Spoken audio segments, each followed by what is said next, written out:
I had like a relationship that broke down when I was over there. I think it just all sort of spiraled from there, and it sort of came to a head when I was visiting my best friend in France.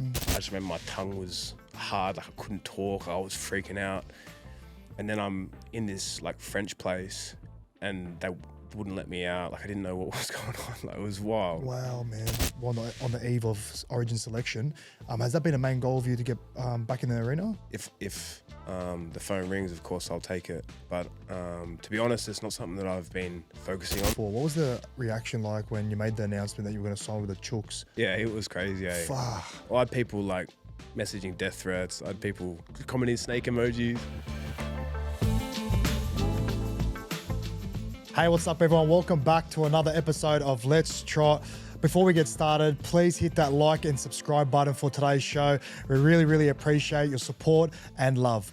For today's guest, it's a special guest. It's one of the most informed back rowers of the competition currently, Angus Crichton. How are you, mate? Good, let's trot over.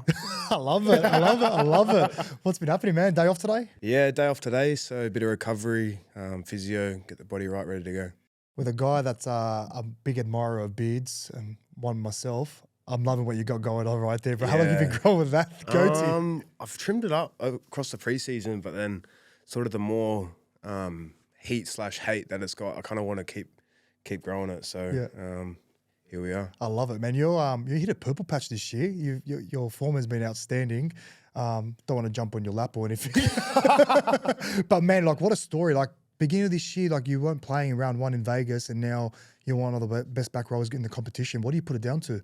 I don't want to get too far ahead of myself. I think, obviously I was disappointed not to play round one, and that hurt a fair bit. But obviously I still had a lot of fire in my belly to sort of remind everyone who I am and what I can do. So I feel like I'm just getting started. I suspect you're a massive sports lover. Yeah, I like my sports. Who do you go for in the NFL? I'm not a massive I got into the NFL when I went to the Roosters, but I've never been like I'm a this guy. Yeah. Like I always support players and whatnot. Bandwagon. Yeah. Well, I like the Bills because of Diggs, and now Diggs is gone. I sort of want to follow Diggs. Yeah, so I think I might be a Texan. I don't know. They're gonna have some weapons. I know. Yeah, I just like Diggs. I'm a Miami fan. Yeah. Love Miami. We just signed OBJ, so No, your receiver's looking good. Hopefully. It's the hope that kills you being a Miami supporter. Yeah. Cheetah was good. Yeah, we'll never know anyway. Tua was better. He was better. Yeah, he was. I feel like he's still not there yet. I feel like he needs a bit more experience under his belt, but you never know. Never say never.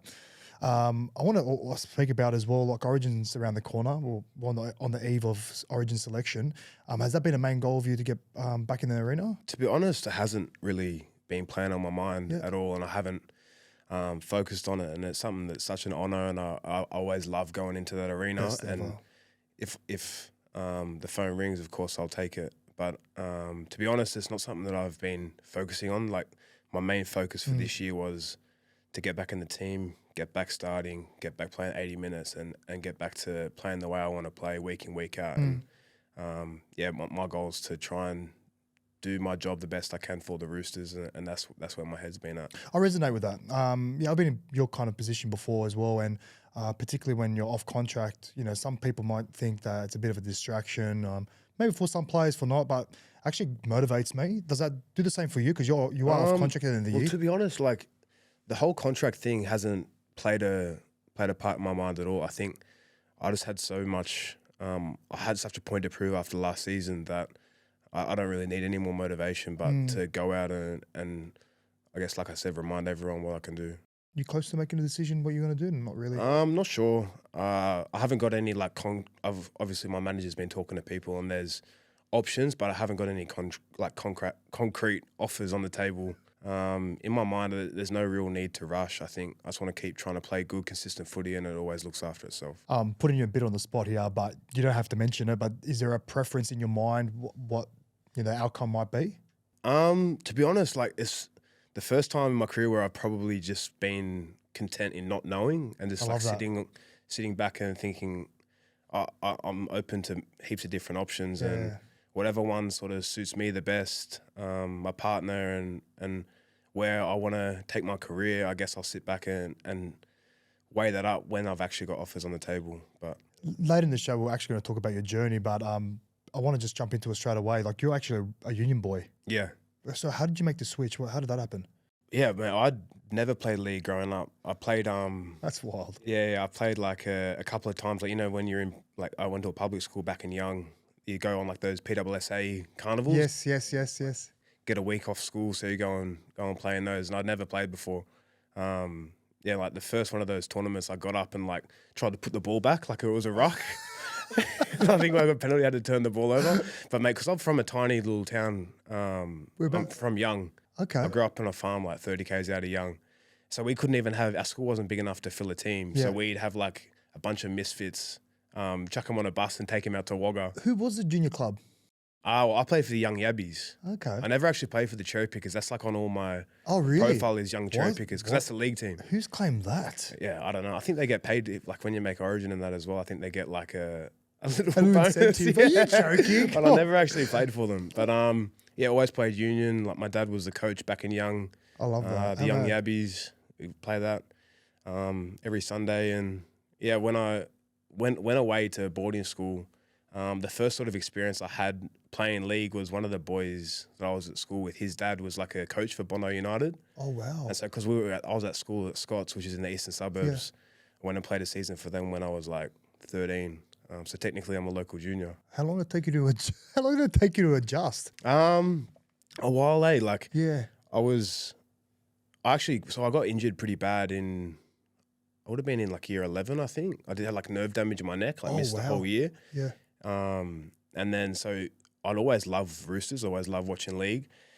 It's funny, I put together like this little highlights video of myself when I was like 16 and sent it over to Peter O'Sullivan at the Roosters because I knew Tane because he was at Newington. Yes. And I knew he was at the Roosters. And I literally put this across just because I wanted to go and train and I wanted to do preseason, which is like, I don't know. Every kid's dream, really. Yeah, exactly. I just wanted like wear the training kit and. I'm surprised you did that yourself because a lot of players tend to get their managers to do that. Well, I didn't have a manager. Yeah, wow. I was only like 16, 17. Yeah, okay. Yeah, it's funny. The video is still on YouTube now under a fake name. Really? I need to find this. Can you reveal this video? I'll show you. But anyway, I sent it over to Sully and then he got me into the squad and ended up doing like the preseason with SG Ball. Nice. Did a few sessions with the 20s and that and played 3 games with SG Ball and that team was like Latrell, Joey Manu, Connor Watson. Who else was in there? Easton Masters was in the team and got cut. Oh, wow. I think I was like the only one in the squad that wasn't like getting paid.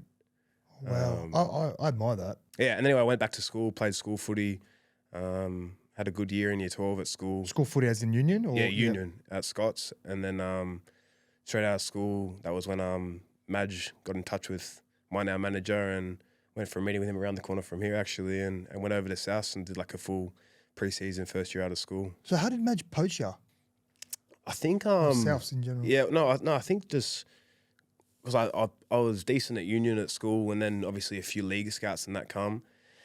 And I think, watched a few games there and there was an offer to go to the Roosters, but it was 20s and then there was an offer to go to Souths and the first year was 20s, second year was full-time. Wow, that's enticing. And even the 20s contract, I was still training full-time the whole time. So obviously on the 20s pay, but I was training week in, week out with guys like Sam Burgess and GI and Sato, Reno. Like Reno was my first halfback. That's Luke Keary.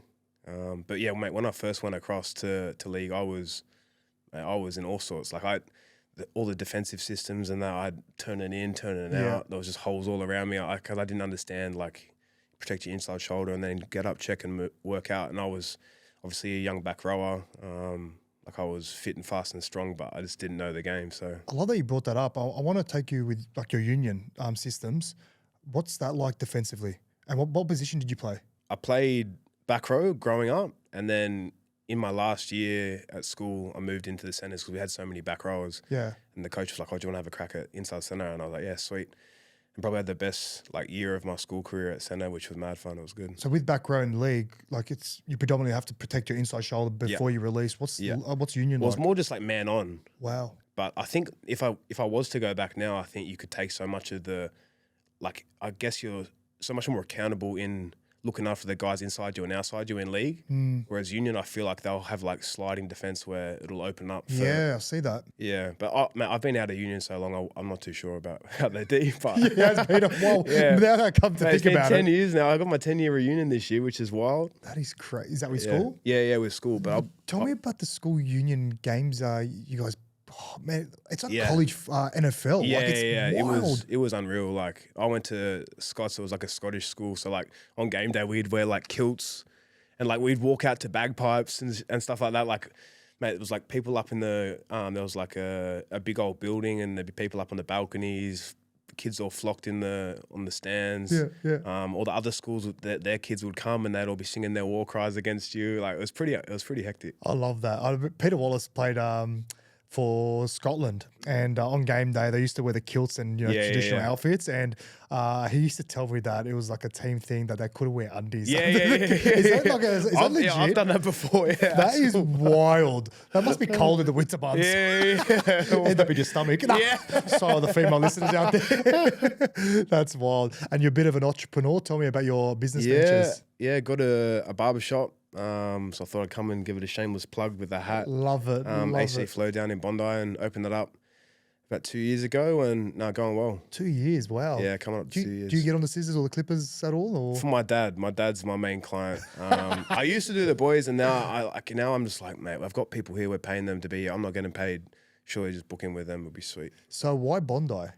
I think it's just the area that I sort of almost grew up in once I came to Sydney, and then Florian, my business partner, so AC Angus Crichton Florian is this little French man from Paris. I love that. And he was cutting in a shop around the corner, and it unexpectedly closed down. And then we'd always joked about it and talked about opening a shop together. Yeah. And then he hit me up and he's like, now's the time to do it. And went in and we talked about it, got like a solicitor involved, felt like registered the business and all that. Smart like, man. Just two rookies. We don't know what we're doing, and we're still here, so it's been good fun. Do the boys come in to the shop? Yeah, the boys come in. I love that. That's mad. No, it's good. It's always good to get the boys, supporting. Yeah, the exactly. And that's that. what I said to him as well. I'm like, I want to be able to, if I'm gonna have a business, I want to be able to look after the boys, like mates rates for the boys. We had shout out to Cole Millard, our gear guy, came in last week and got a haircut. So, good as that. Yeah, it's been good. Do you have any other businesses that you tend to? I know you do a bit of charity work. Yeah. Well, that's sort of taken a bit of a back burner this last couple of years where I've had to sort of focus on myself a bit. Which is fair enough. But still something that I'm super passionate about in the Indigenous space, and I guess trying to bridge that gap and reconcile. Because for me, Indigenous Australia, it's like that's Aussie culture. Like without a doubt, that's my culture. Like all white Australians should be proud to have that Indigenous culture and something that we should celebrate, because we all live here in this great country. I think it's part of our history and whatnot. What is it so important to you?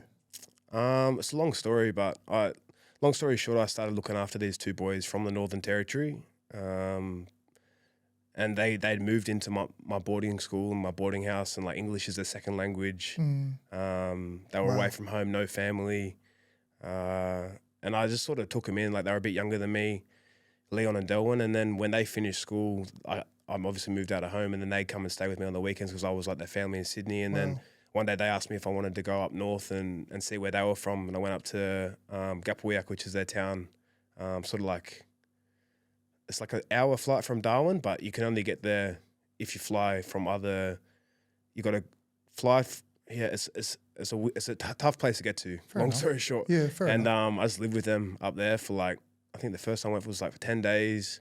I've been up a couple of times since, and I haven't been since COVID, so I need to get back there. But it's just such a beautiful culture and something that I didn't even know Australia had, and I felt so lucky to have, I guess, rolled my way into being exposed to, and that was what drove me as I think I started the charity when I would have been 21 or 22, and I was just so passionate of, I remember that. Of trying to educate Australians and help these less fortunate people, because I just want us all to get on, man. Yeah, you and me both, right? Yeah. Far out. I feel like we're taking a big step in the right direction, particularly the last couple of years. And people like you, what you're doing is it's extraordinary, and it's helping Australians understand a bit more about our traditional, the traditional owners of the land. So, which I really admire. So, on to some good stuff. Yeah, I know you're a busy man, and our proud partner ShoeGrab have gifted you a pair of sneakers, brother. Are you a big sneaker guy? Yeah, I'm a big shoe guy.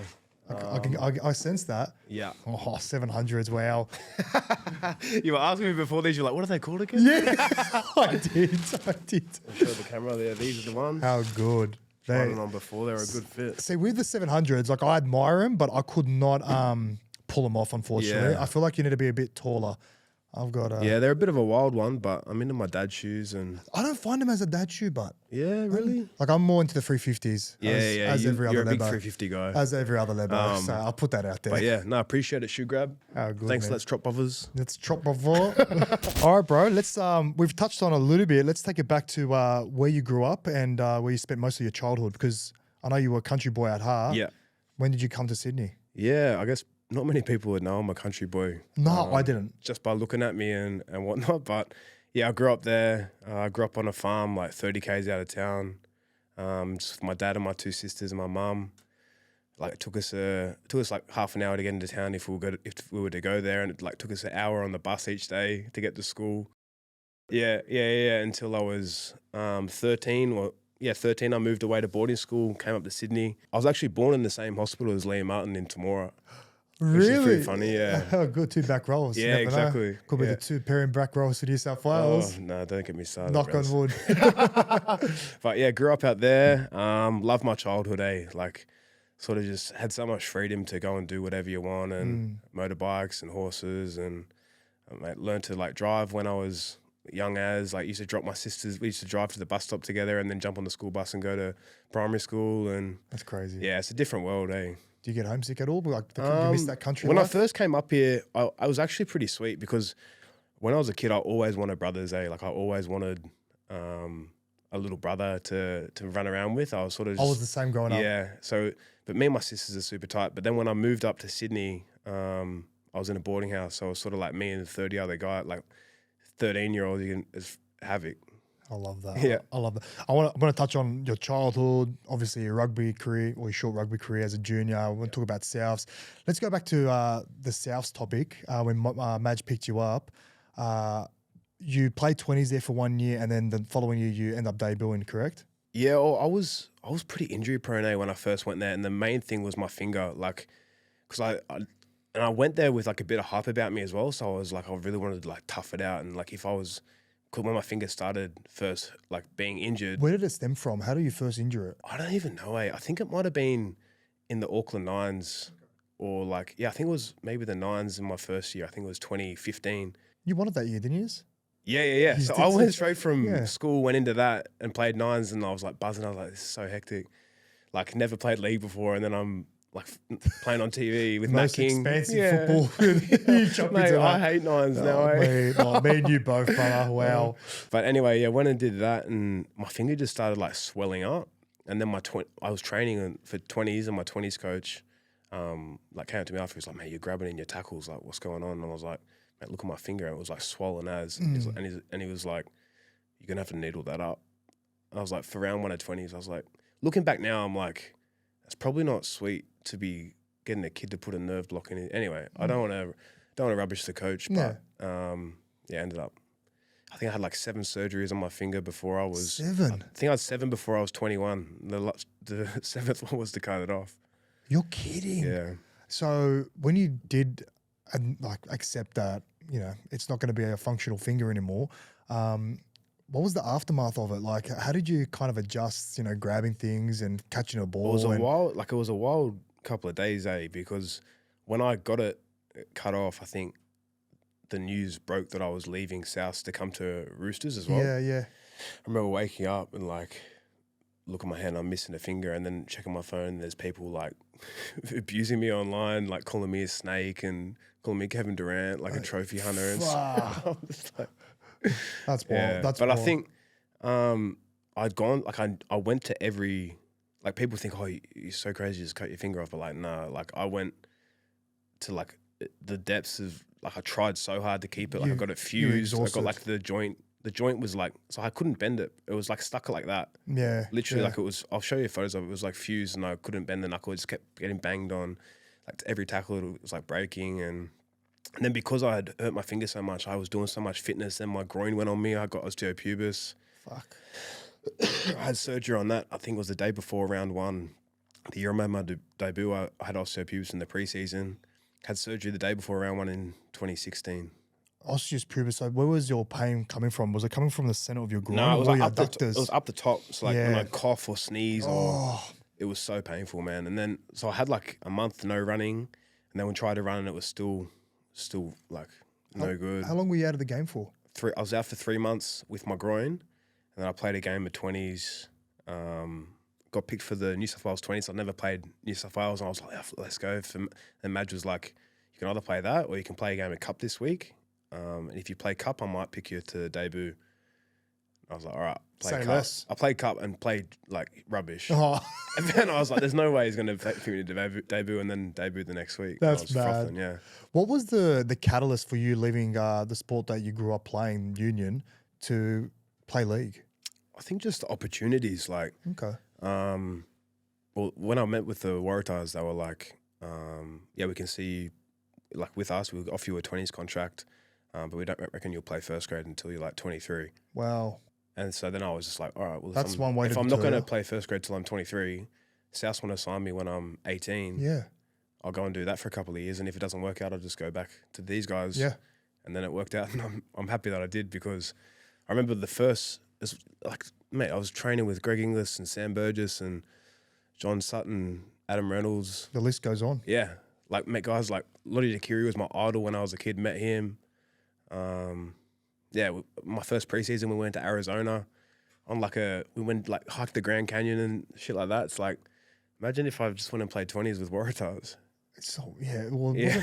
that Union gets a lot of stick about their pathways, and that's a perfect example of, like, you know, one that got away. Like, Yeah. how do they expect a kid that's 18 to turn down the offer that South gave you? Like, Yeah. and that's not going to give you much confidence. You go, you know what, you're not ready for first grade, but when you're 23, Yeah. keep going the way you're going. Yeah. Go on. How can they see with 5 years time Yeah. what you're going to be like as a player? Exactly. I think they've gotten better now. Like, they're Okay. looking at trying to hang on to their juniors and whatnot. So Okay. yeah, I think they're trying. What was the reaction like? Obviously, you played at Souths for a couple of years. What was you touched on it just before. What was the reaction like when you made the announcement that you were going to sign with the Chooks a year and a half prior to actually going there? Yeah, it was crazy. Fuck. And I think as well, just because like people do it now heaps. Like, they'll sign and they'll finish off their contract Yeah. with the team they're with. Yeah. And even my manager was saying that, is like, at the time, he's like, oh, you can try and go early. And I was like, nah, I've signed with Souths for 2018. Yep. Even though these guys are spraying me, like, all the fans, the boys are sweet. I think we're still a good chance. And I still reckon, like, if we beat Roosters in that 2018 quarterfinal, I reckon we would have done a good job. Like, being pretty close to going all the way. But yeah, mate, the Souths fans at the start, you know what Souths fans are like. I know very well. Yeah, they're crazy. They're crazy loyal, and mate, even though Souths fans probably hate me now, I've still got a lot of great memories at that club, and they probably forget, but I remember the love that they gave me at the start. I love that. Yeah. I mean, you both. Yeah. So, like, to be fair, like, the reception was pretty negative. Yeah. Well, I had people like messaging death threats. I had people Fuck, it's overboard, man. saying, oh, 'cause I think I signed for 3 years. I like, hope you do your ACL 3 years in a row. Yeah. It's wild, hey? They're savages. They're savages out there. Social media, man, Oh, honestly, it just allows people just to fucking, just let out garbage like that. They aren't entitled to write that shit. And they And hide behind fake profiles. no and all that. accountability, eh? But the funniest thing is, I actually remember when it all came out, the latest post on my Instagram or whatever, one of my friends, they had like their would have been their 21st back then. Yep. And the theme was like GTA Vice City. So it was a photo of me and my mate. We're dressed up like gangsters with like do-rags and knuckle dusters and Okay. like a laugh. singlet. It's like, Yeah. But all the comments on that photo, like, being like, fuck you, man. Like, you're a snake, like commenting snake emojis. It was crack up. But the funniest thing is, I remember my dad would read all the comments and he was like fuming about it. Oh, yeah. And there'd be like so many bad comments saying like horrendous stuff. But he replied to one comment, and the comment that he replied to was like, Angus, you suck. And he replied to that. Out of all comments. Yeah, I know. It's always our loved ones that are super defensive of ourselves, mate. of us. Yeah. But I think we're pretty good and in tune that We don't go down the rabbit hole and look at all the negative comments. Listen, don't get me wrong. Well, you try not to. We try not to. I've done it before. I have done it before. We're only human. Like, it affects your confidence. It affects everything. Mental health, all that stuff. Yeah, mate, like my grandma, she spends. I would hate to see her screen time because she'll be googling like Connor Watson partner, like stalk his girlfriend, James Tedesco baby, like have a look at the baby. Like her search history and her screen time would be off the charts. That is wild. And what about like just how the universe works sometimes? So you sign with the Roosters, at round 1 you play the Rabbitohs. Like fucking serious. Like, yeah. What was that game like? What do you remember from it? To be honest, that preseason was a bit tough for me because I had a lattigitis shoulder surgery. What is a lattigitis? Well, they put like the bone block in because it had been popping out, but my shoulder hadn't been popping out.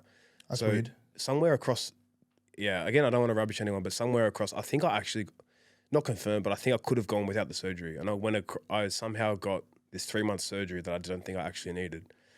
And it's sweet now. It's all healthy and whatnot. But I couldn't bench 60 kilos going into round 1. You're kidding. Yeah, and Sam Burgess knew that. And I just remember this one carry and he sprinted straight at my bad shoulder. Was he your opposite number? Nah, I came off the bench. Okay. But when I came on, like the South fans were booing. Like they didn't want to borrow me. That's wild. Was there any South fan that kind of gave you any support? No, not then. But actually lately now, like since going through like the stuff that I went through last season and whatnot, there's been South fans that have reached out and said, I hope you're doing okay. And that's nice. Yeah, even people saying now to come back and whatnot. But we're human beings at the end of the day, aren't we? Exactly.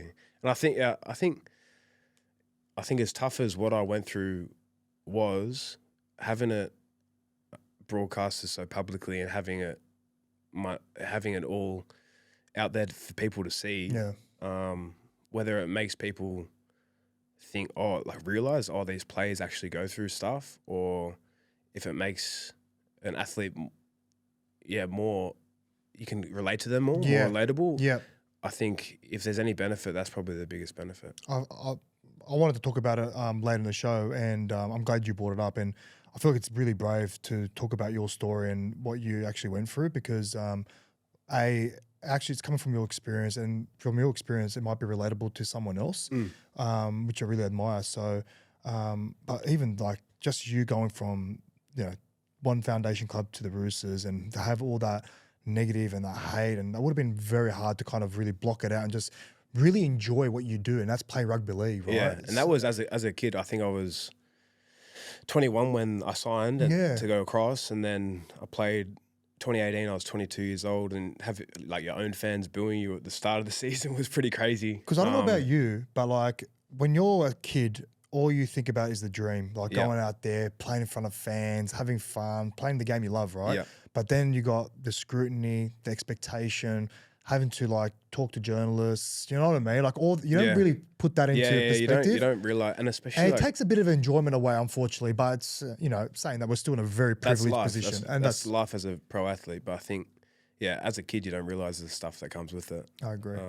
And we're lucky and blessed to be able to do what we do, and that was just part of it. But I think, you got to be careful. And there's definitely times when, even like on podcasts and stuff, where I haven't been careful enough, and it's come back to bite you when you're younger because you'll just chat, dribble, or talk shit, and then papers will take it out of context, and then it can snowball. Well, that's what I'm trying to like do here, right? So I'm putting you in that chair, coming from your experience, telling your story, but not twisting it, right? Like it's all about highlighting you and your story and what you've done so far. So again, thanks for coming, brother. Oh, good, man. I appreciate it. I want to ask you one time. In that Roosters game, did you have a push and shove with any players in that game? Like the first game, what was the lock? I touched on the fans, but I want to touch on the players, like your ex teammates. How did they view you after you left? They were sweet. They were all good. I think in that game there was a push and shove with Cody and Cooper. Remember that? Cooper Cronk and Cody were like up in it. Oh yes. But I wasn't involved in it. I think, and apparently Cody had talked some shit to me, but I actually didn't hear it. Okay. But yeah, because I read somewhere that he called you like a traitor or something. Yeah, I don't know. Oh, Cody. But I get on well with Cody. Like, it was funny. Like, he's one of the fieriest guys, especially at training. And like, but I remember one captain's run, we were both at Bears, And he like walked off the captain's run because he was going at me. He was like yelling at me because I was doing edge D or something. And I was like running too hard and he was blowing up. And they're like, mate, Cody, just take a walk. Cool off. Yeah. He's just because he's just so competitive and he's passionate, competitive, and sometimes he just has an explosion, which you just said. But that's why we love Cody, right? He's a gun player. And he's up for selection for Origin, so he might actually be your teammate again. Your party trick. Can you just flip the camera for me? This one. Do you have any little kids freak out with this? That is wild. I still can't get over. Like looking at it. Every time I look at it, it just doesn't look right. It's because it's not right. Oh man! Your first year at the Chooks ended up being a pretty good year. You ended up taking out the premiership. They went back to back that year, right? Yeah. So I had a mutual friend of ours, Nick Cotric, the week before on the podcast, and I asked him the same question I'm going to ask you. And the question I want to ask is, if those two 50-50 calls go against you guys and go into Canberra's favour, do you guys still win that grand final? 100%. Okay, well, that was quick. 100%. Why do you think that? I just think we were on. I think like you look at that team. Yeah. I think we win that. Yeah, because it was pretty tight. It was one of the tightest grand finals I've watched personally. I was actually there at the game, and it was just, you guys were locked at 8-8 for ages. And then we lost Cooper as well. Yeah, that was a tough period. When did you guys lose him in the game? I can't remember, but because we lost Orbo as well. Yeah, he went early, off. Yeah. And then so I went straight on the right edge back row and ended up playing most of the game. Yep. And then we lost Cooper, so that was and I just remember that period where Cooper was gone. I was standing next to Joey Manu out there on the right, and we were just like trying to defend the best. Trying to protect him, man. Exactly, yeah. And what do you remember from that grand final? Ask Nick for his opinion. What about yours? What do I remember? Yeah, I just remember obviously winning and just the fun that we had after, and it's the best feeling ever. What did you do after the grand final? What was the well, we all went back to like the Leeds club. Yep, that's in Bondi. In Bondi Junction, yeah, and like all the fans and that were all filling the street, and like we're up the top, and families and that. We had like a mad night there, and then we all went to America together. We went to LA and Vegas with all the boys. So couldn't think of a better destination for a boys' trip. Yeah, it was the best. I wish I came. You've been involved with two proud foundation clubs, like I touched on before. What are the differences between Roosters and Rabbitohs, in your opinion? Don't have to not negative, just obviously in a. I'm not sure. I'm not sure. They're both great clubs. Yeah, and I love my time at Souths, and I think because everyone views the Roosters as the rich, you know what I mean, and Souths as like the working class, like yeah. And I don't want to bag South's culture at all, and I don't want to bag Souths at all because I've still got great mates there, and I love the club and I love playing for them. But I think just it was so rock solid, the senior boys that we had at Roosters. Yep. We had Jared, 300 games this weekend. Orbo, 300 games. Jake Friend, crazy. Boyd Cordner. Teddy, Teddy now. But like, there was just so clear the standards and whatnot and the style that they wanted us to play. And that's probably where we've lacked the last few years, is losing Orbo, Nuggy, Boydo. So quickly, is we've sort of lacked that little bit of standards and senior players, and that's probably where we're starting to pick up now, which is exciting. Yeah. I feel like it makes sense because when you have those senior guys in your team, it just gives you a whole heap of confidence as a teammate, right? So it makes sense. Like last year, I feel like there was a lot of hype around you guys coming into the season. Obviously, you made a lot of great signings. Why do you think you guys didn't really kick as well as you did this year? I think we just had a heap of disruptions as well early. Yeah, I thought that actually. We had but you don't want to blame it on that. We had like our sports science guy like got up and left just before preseason, so we didn't have a sports science guy. Wow. Our head physio was covering that role as well. Wow. Swali's stuff going to rugby, it was all pretty noisy. My stuff, which was going on. Was that a distraction for you? Well, I wasn't there, so yeah. But I just think different stuff. It's like sort of you take a bit of a hit as a team. Yeah. But I think obviously we're stronger from having gone through all that stuff. Yeah, I agree. I feel like those tough experiences, if you don't go through them, you don't learn from them, right? So let's fast forward. You made the Kangaroo squad in 2022. Best, like for me personally, that was unreal. World Cup tours are the best. I had so much fun. I've got to experience it with Kangaroos and Lebanon. Where did you guys spend most of your time over there? We were in Manchester the whole time. See, we were too. We were too, but we never bumped into each other, which I find. Because you guys were staying in the... I can't even remember. Oh, what was it? The Crown? I think it was a Crown Hotel. But you guys were in the gay district, right? Oh my God. You were though. Who, really? Yeah, I'm pretty sure. Are you sure? Yeah, I'm pretty sure you were. No, we weren't. That's what it's called. No, we weren't. It is. Oh, I don't think we were. Oh, maybe we were. Fuck, I don't know. Yeah, it's like on the other side of town. You guys were near like Northern Quarter and that. Yeah, we're in the Northern Quarter. Yeah. Is that a gay district? Nah, around there's like the gay bars and all that. Oh, I didn't even know. Yeah. How do you know? Oh.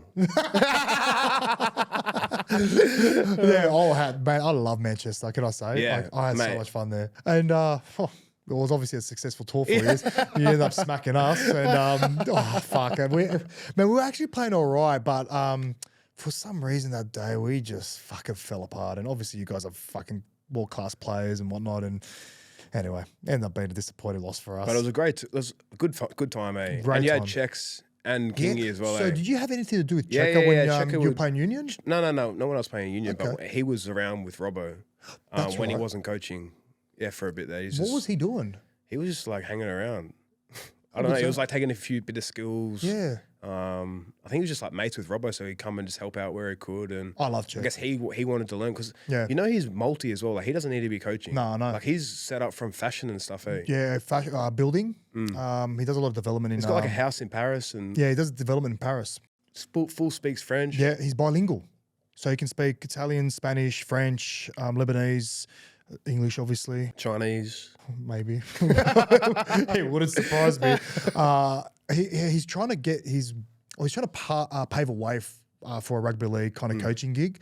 He obviously coached us for Lebanon. I thought it was outstanding. We had King as well. Yeah, Matt yeah, King, yeah. legend. Yeah, both legends. Legend. So it was, obviously Kingy, very calm, cool. You had Czech, who was like a bit more fiery, passionate. So just complemented each other. Like even my mates that play rugby, everyone that's talked about Czech guys, they just love playing for him, love being coached by him. But the perception around him, particularly from rugby union, it's negative. Like I think that's probably just because he didn't do well as a Wallabies coach. fuck, it's a poison chalice being a coach for the 100%. Wallabies. 100%. Why do you think it's going so wrong? I don't know. I can't put my finger on Yeah. it. But we got some good players, and especially we got the good players that go overseas. Like one of my best mates, Sione Tuipulotu, is now starting 13 for Scotland. That's wild. And like he wasn't getting a run at the Rebels. That makes no sense. So his mum's half Scottish, and then they sign him at Glasgow Warriors. He goes over there, kills it. He's now like he's captain for them some weeks, and then goes and plays for Scotland. It's like why he wasn't getting a run at Melbourne Rebels. Yeah, I don't know. I can't make sense of that. I can understand like how league players defect and go to Union and absolutely kill it. Yeah. We had Jordan Malata, who you played with. Yeah, I played with him in 20s. Well, I don't know if I actually played with him, but I trained with him in the squad with him. Yeah. So let's face it, like he's a big boy, probably too big for our game. Too big. Yeah, just fitness is just not gonna. It's not gonna hold up when you're trying to get up 10 meters, get back 10 meters, get up. Exactly. So end up killing it in NFL. The man's a giant. He's a weapon. And secured the bag as well. Oh, proper. Prop 3 years. How good. Oh, my God. Oh, a little bit of that would be nice. Jordan, if you're watching, I'm sure he is. I'm sure he is. So you win the World Cup, playing in Old Trafford. Oh, mate, unreal, eh? What was that like? Mate, sick. It was so, that experience, like you were saying, was one of my favorite moments of my career. Just getting over there, like playing in front of full house at Old Trafford. They were expecting England to be there. Samoa beat England. So then all those English fans went and bought Samoa jerseys and they're all hating on us. Yeah, that was a crazy So I noticed there was a lot of Samoan support. I didn't realize there was It was literally like we were in Samoa. That's crazy. It was like no one wanted us to win, which was like hectic. Like, it was so cool. Everyone hates the team that are so successful, right? Everyone wants to see them lose. Especially because I got carded in that game as well. But it was what was it for again? I got the ball and I passed it to Val, and then Val dropped it, bounced back up to me, and I got it. And one of the boys was like came to try and tackle me, and I sort of like just braced myself, and his head hit my elbow. Yeah, far out. Because I remember 2 weeks before the grand final, I was watching the Europa clash. I think it was Manchester United and Korabag. I think that's how you pronounce it. Forgive me if I pronounced that wrong. My producer's laughing at the back. What was it, Nick? Yeah, thanks. Cora, And it was actually one of Ronaldo's last games, and he scored. And like everyone got up. I'm like, he's gonna do the Sue. He's gonna do the Sue. But he just went and just went like that or something. He's just, oh no, he done this. He done that. And I was like, biggest anticlimax. I'm like, do the Suey, man. Fucking up. And I was also visualizing. I'm like, fuck, it would be so cool to fucking play on that ground. Yeah, it was hectic, and like the in goals were so small. Like you're so close to the seats there. It was sick. We went to like a United game with Adidas before. Like I think it was the week before or whatever. Up in the Adidas suite with Nathan. How good. And Pappenhausen and went down on the field and stuff. Like it was crazy. Yeah. You so you win the World Cup. After it, things took a turn for you. It's fair to say. You had a battle that you actually didn't foresee coming. What's your version of events after the World Cup? Because there was a few stories getting around which I found pretty far-fetched. If you could clarify most of that. Yeah. So I didn't actually like read into many of the stories. I don't really know what stuff was said, but I understand that there was like some like WhatsApp text and that kind of thing getting around that I've been told a couple of them, which is just so far from like reality that happened at all. But yeah, I think it was such a wave of emotions for me through that period of the World Cup. Like it was, I don't want to put it down to this, but like right. I had like a relationship that broke down when I was over there. Like I couldn't sleep. Like I'd go to training the next day off like 3 hours of sleep and have like a. Did this relationship breakdown happen during the World Cup or was during this the World? after? It was like before the World. It was the World Cup had just started. Yeah, and then it was already sort of breaking down, and I had to call it off over there, and that was a tough period for me because it's like you don't ever want to let anyone down like that, and especially as players as well. That's the last thing we want to do. Exactly, but I was just like for me, I just said I can't ruin this opportunity for me to. I can't ruin this opportunity of playing in a World Cup, playing well, and winning a World Cup, and I just had to walk away from it just because it was the best thing for myself. Yeah, and then I probably didn't. Then the highs of winning the World Cup, and then I think it just all sort of spiraled from there, and it sort of came to a head when I was visiting my best friend in France.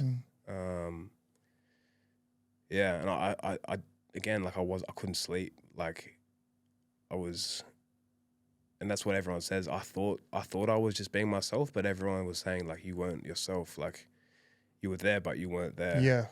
Yeah. And like this was completely stone cold sober. Like hadn't touched any substance, hadn't touched any alcohol, and I was just apparently I just wasn't being myself. Did you end up getting arrested there? I didn't get arrested. I got taken by an ambulance to the hospital. Okay. And obviously they're all speaking French. Yeah, fuck. Good like luck. I didn't know what was going on. No English whatsoever? Nah. Wow. And like this is in Paris? No, this is in a little town in the south of France. And I was just trying to figure out what the hell was going on. Like I thought in my head, I thought I'd like figured something out. I thought and because for me, all that matters in life is your family and your friends. Without a doubt. And it's hard for me to explain what I actually was feeling and what I actually thought that I was thinking. But yeah, it ended up like they like inject me with like they're giving me medication. They were injecting me with stuff. Like I just remember my tongue was hard. Like I couldn't talk. I was freaking out. And then I'm in this like French place, and they wouldn't let me out. Like I didn't know what was going on. Like it was wild. Wow, man. And then anyway, my mate contacted my parents. My parents came over with a psych. They got me out. That was a process as well to get me out. Got out, got home, and then got admitted into another place. I think my parents were just so worried about me. Protective. That's their job, right? And I thought I was sweet. I thought I was fine. And my parents were checking up on me all the time. Like, how you doing? Are you sleeping? Are you doing this? And I was like, yeah, I'm fine. Like I thought I was fine, but obviously I wasn't. And then that was when, so then the same thing happened in Sydney. I got put in an ambulance, taken to a hospital. Was it a similar kind of experience from what you experienced in France? No, that happened here? Or is this different? I I didn't understand why these police and ambulance were like coming for me. Like I didn't understand why it was happening. Like I thought like and it's tough because my parents obviously had I think my dad had called the cops to say go and get him. But for me, I didn't know that. So like imagine you got cops coming, the cops coming to you. I'm like, what are you guys doing here? Like and they're like, oh, we don't know footy, we don't know any of this. I'm like, well, why the hell are you guys arresting me? And what are you gonna do? You're gonna get defensive straight away. Yeah, exactly. And like I didn't act in any violence. I didn't blow up. Like I was just like, where? Frustrated you even more. Like what's going on? And like I was strapped to they strapped me to like a one of those Stretcher? stretcher to those wheelie beds, and I just like rushed me to the hospital, took me to the hospital, and then I was the same thing. I was locked in this hospital, and because I was under like the Health Act or whatever. Okay. They don't know when you're allowed to leave. Like and they're giving you medication and all this stuff, and it was obviously a tough period. Yeah. But why did your father or parents decide to call the cops on you? Did you feel like that? I think my dad wasn't in Sydney. Okay. I don't know. It's funny. I haven't actually brought it up with him or talked to him about it. Probably just been like as males that we are. I'm just like I don't really feel like I need to. Like now I've moved past it. I don't really need to bring it up. So what was the, I guess, I don't want to say diagnosis, but what was the resolution with those two experiences? What has it come back to? I think they're saying it was a manic episode. Yep. I think they say it's often from bipolar disorder. Yep.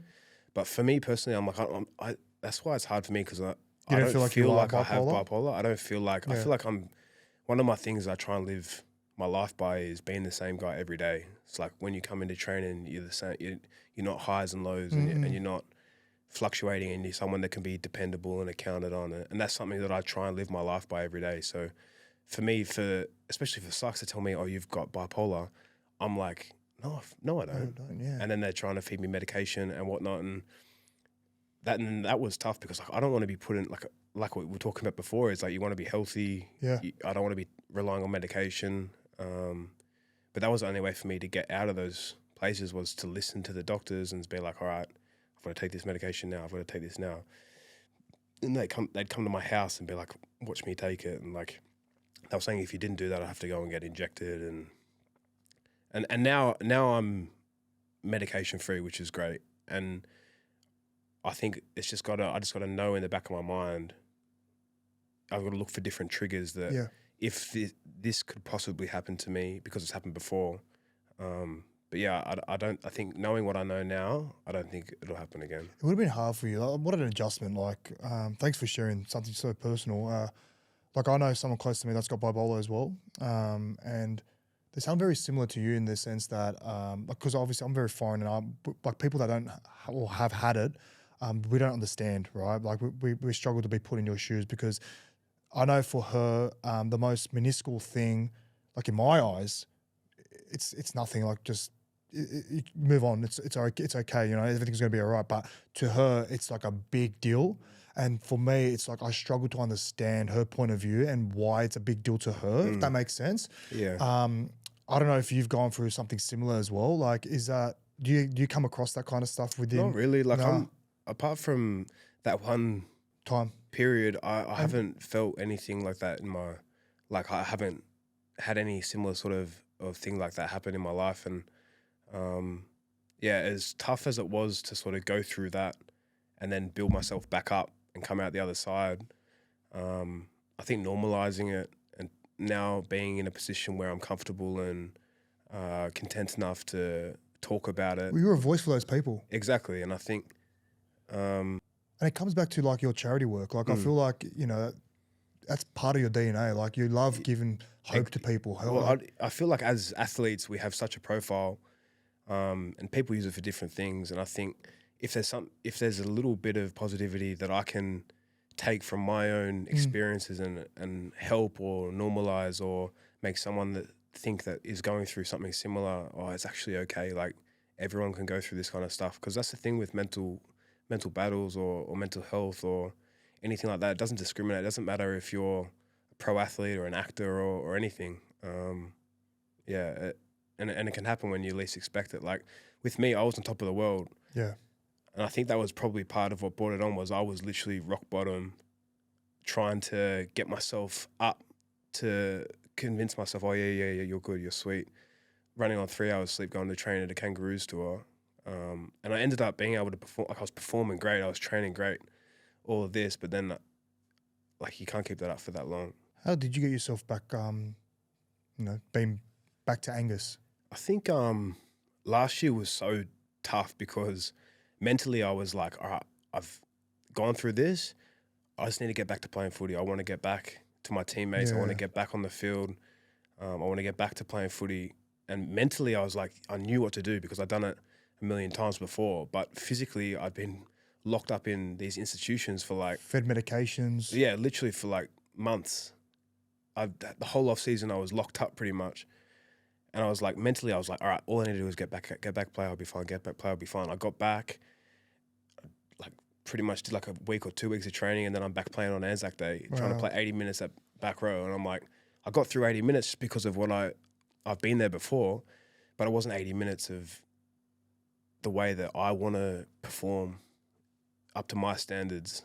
Like for me, and then that was probably the hardest thing is being there, knowing you're not physically ready, not wanting to let your teammates down, but knowing, all right, I just need to do everything I can to make sure these guys know that I'm back and whatnot when you're probably not back. Double-edged sword. Yeah. Like you want to be back to help your teammates, but at the same time you're not up to it. Yeah. And at that time, I definitely wasn't up to it. And that's the thing. I can look back now and realize that. Like I probably should have taken some more time off to get myself physically like to where I am now. Hindsight, but you can say that. It's easy to say that now. Yeah, and your intentions back then were like, I need to get back and I want to help my teammates. Yeah, and it was purely good going intentions. through it now, I know like it's made me stronger and it's made me appreciate how I feel playing footy now, because I know what it feels like when you're playing footy, when you're out of shape, when you're blown, when you're physically not strong enough. Like it was tough, like trying to play and almost trying to tell yourself, yeah, I'm up to it, when like, bro, I wasn't up to it. It's well, our own worst critic first, but also we like to, kind of tell ourselves that we're ready, like we're up for it, we're ready to go, but most of the time we're not. But man, I appreciate you for sharing that, because that's all good, bro. That's so brave, bro. Yeah. Fuck, honestly, man, I really, really appreciate that. And I'm like I said, keep doing what you're doing. You're a voice for a lot of people out there. Appreciate it, man. Let's go into some fun stuff now, right? A lot of the mood. Light of the mood, all right? Yeah, and to make one thing clear, you didn't rock up to Roosters photo shoot with a Souths. No. I've literally never worn Souths kit since I left South. So, and what other ones were there? Like I can't remember. That one saying that I rocked up to training with a Souths jersey looking for Madge. It's like that is. I don't want to swear, but if that's for the kids, sorry kids, but that's fucked up because that's never happened ever. Man, well, I went through a similar thing in 2019 when I had some bullshit about my partner. Well, even remember the Seabold thing? They were saying that Seabold was selling drugs to Coriolis' missus or something. Yeah, I like, saw that. Mate. Fucking bullshit, And bro. for you people that are making these... People don't realise. These WhatsApps, like, get a life, People don't realise that fucking circulating rumours like that, how much... Fucking how detrimental that is to people's mental health, families. Yeah. Like it's not only the individual that they're affecting, they're affecting the whole family. Anyway, let's like I said, lighten the mood. Yeah, let's lighten the mood, eh? Just like this this room that it's given off. So I like this segment. It's called What's in the Sauce. Obviously. Yeah, you got it. Okay. So first one, easy one. Do you go by any nicknames? Gus Bus. Gus Bus, I like that. No, I get AC from some people because of the AC FLO. Yeah, nice. My burner Instagram, Crit Dog. That was my PlayStation name as well, Crit Dog. Was it? Yeah. I'm not going to tell you my first MSN name. I will never reveal that. That's so embarrassing. Come on. You want to know? Really want to know? Yeah, I want to know. Fuck it. It was Wild Wog at MSN. Wild Wog. It worked.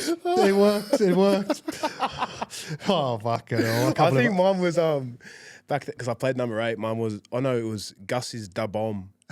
But no one called me Gus back then. Everyone just called me Angus. Where did Gus start coming in? Like when I came into footy, so it's like at home, like my mum will call me Ang like Ango, Mango. That's not gonna stick. Gus is the bomb. I was like, nah, come on, man. You would have been the man back then. I was trying. Primary school. What is the kindest act you've ever done? Kindest act I've ever done. I don't know. You don't really think about things like that. Yeah, I know. What's yours? Can you give me an example? Kindest act that I've ever done. There was once a car accident, and this lady was on a scooter, and she got pretty mangled up pretty bad. And I just missed it, and just pretty much got out of the car. I had my missus with me. We just finished date night, and I was still a kid back then. I think it was like 18, 19. And my just instincts, I saw the blood, and I was just like, trying to like compress the wound, and she was in a bad way. I think her hips were gone. Like she had no feeling from her lower back down, and called the ambulance, and I was on the phone with the paramedics and a couple of good people with me as well. Good Samaritans were helping me, and I probably helping her to the hospital and getting her some care. That's definitely up there. There was another guy as well, an old man actually. I was driving to Newtown training. This happened last year, and happened in Cogra. I just saw a man collapsed on the floor on the footpath, like no one around, and I just pulled over, and I just got out of the car, and like everything all right. And he had a condition, I can't remember what it was, but basically his leg just gave way, and he couldn't get up. It was an old man, like 70, 80 years old, and I just picked him up, put him in my car, drove him to the hospital, and ended up calling the hospital to check in on him, and spoke to him as well. And it was getting a bit emotional here, but like, it was like so happy, I'm grateful, and yeah. Well, I don't have any life-saving stuff, but like if I'm out and I've got training gear in the car and I see a kid, they say good day or whatever, I'll be like, wait here and go give him like a jersey or what. I did that the other day.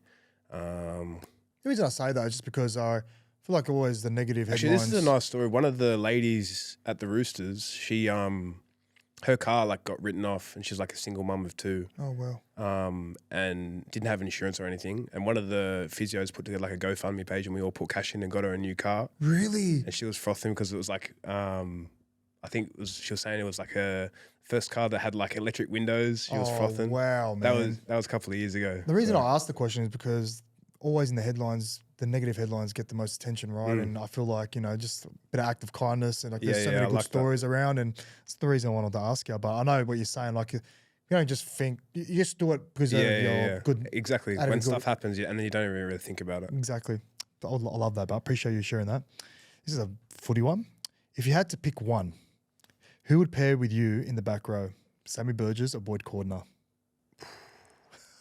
That's tough. I knew I was going to get that reaction. I'd have Boyd Cordner every day of the week though, but Sam would be my lock.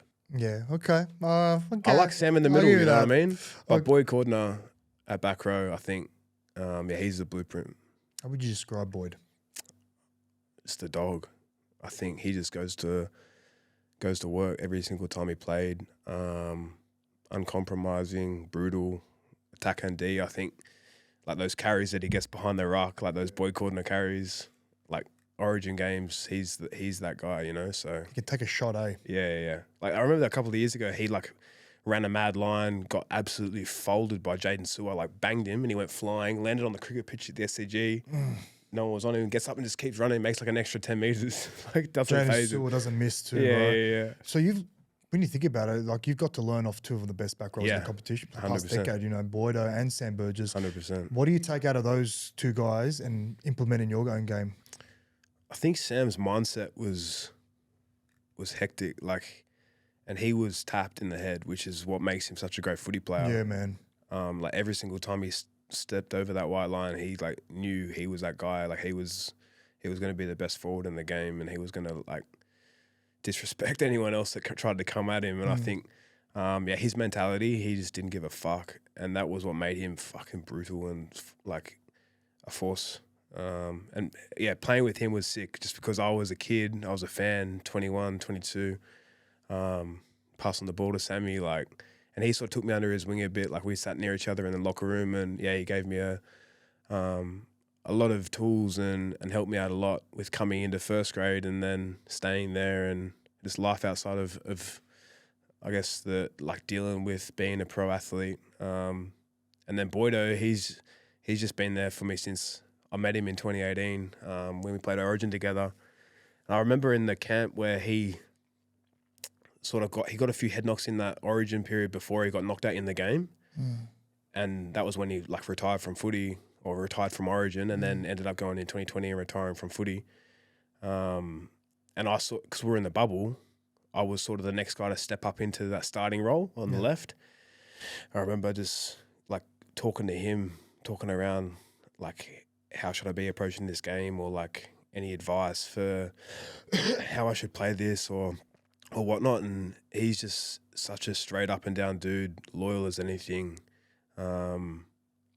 So pure in like, he would literally die for his friends and his family. And like, he's just like, as a person, as a player, he's someone that I look up to and idolize and I want to be like. I love that, man. It's a shame that fucking injury cut their careers short. But it was a pleasure to play against. Not when they banged me, but yeah. What would you do if you found a penguin in the freezer?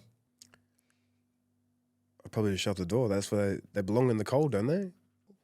Is that what if it wants to get out? Like, if it wants to get out, I'd take it out. Because like, I don't think a penguin would want to be locked in a freezer. True, it'd probably die. Is it alive or is it dead? Because if it's dead, I'll probably have a funeral for it. Yeah, and if it's alive, I'll probably. It depends on. Is it like a cute penguin? It'd be cute. Yeah, it's cute. Yeah, the big plushy ones. Oh yeah. How does it go?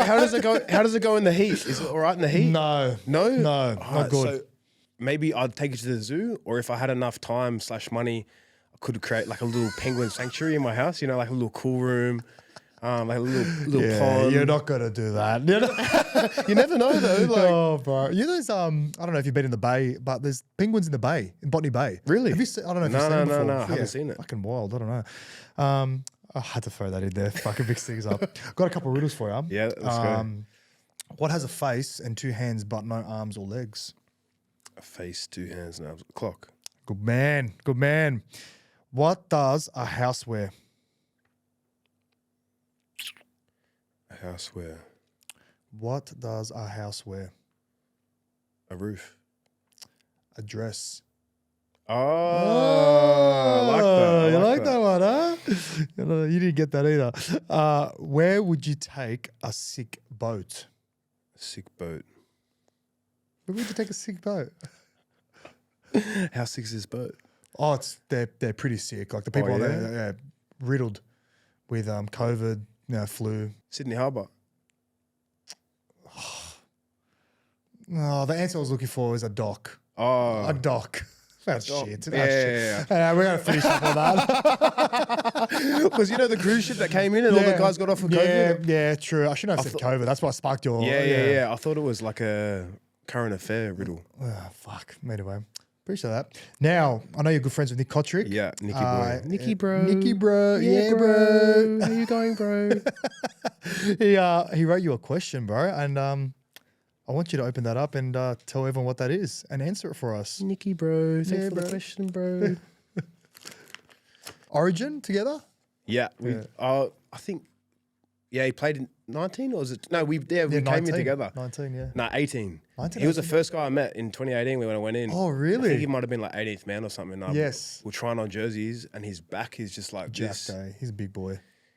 If you won 30 mil, bro, what are you doing? Oh, how generic, Nick. Oh, my God. I guess it's better than Jeko's bloody question. Be in your helmet. Thanks, Nicky, bro. I'm probably buying a couple of pads around the world, debt-free. 100%. A couple of little investments. So I've got that cash flow coming in. And I'm just chasing the sun, I reckon. I love that. I'm in Europe for summer. I love that. Back in Bondi for our summer, European winter. I love that. And I'm just cruising, I reckon. I'd love to go to Lebanon for summer. Have you been Lebanon? I've been Lebanon, yeah.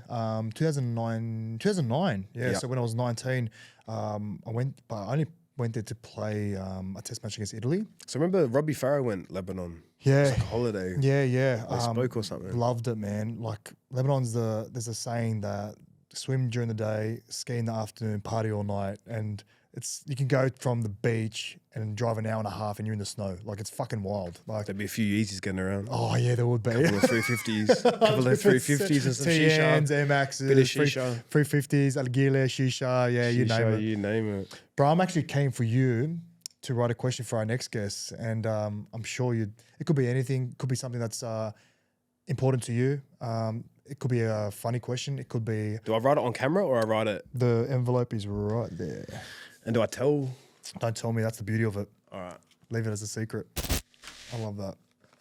Thank you. This is a good idea. You like it? Yeah, it's supposed to span in the works, and it gives you an input. Gives you your own input in the next show. Exactly. Yeah. You're getting me back to watch it. Exactly right. I might just skip to the end, will I? No, you'll be watching the whole thing.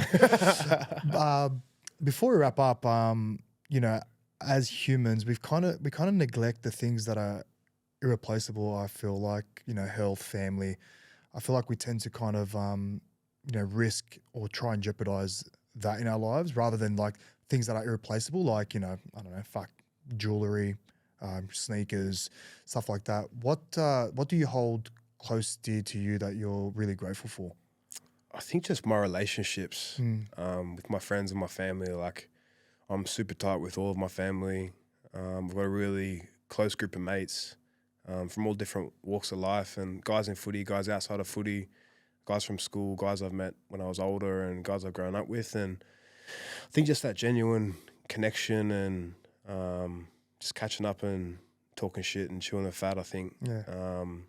Yeah. Just genuine connection and friendship and family. That's me. Well, bro, talking to you today, I've got no doubt you're fucking one heck of a teammate to have, and a fucking good friend, man. So I appreciate you coming on the show today and sharing your story, talking a bit about your journey. And I know we're on the eve of Origin selection. I know it's not on your mind, but bro, as a mate, I wish you all the best. All good. Thanks, man. Let's drop over. Let's go. That's it.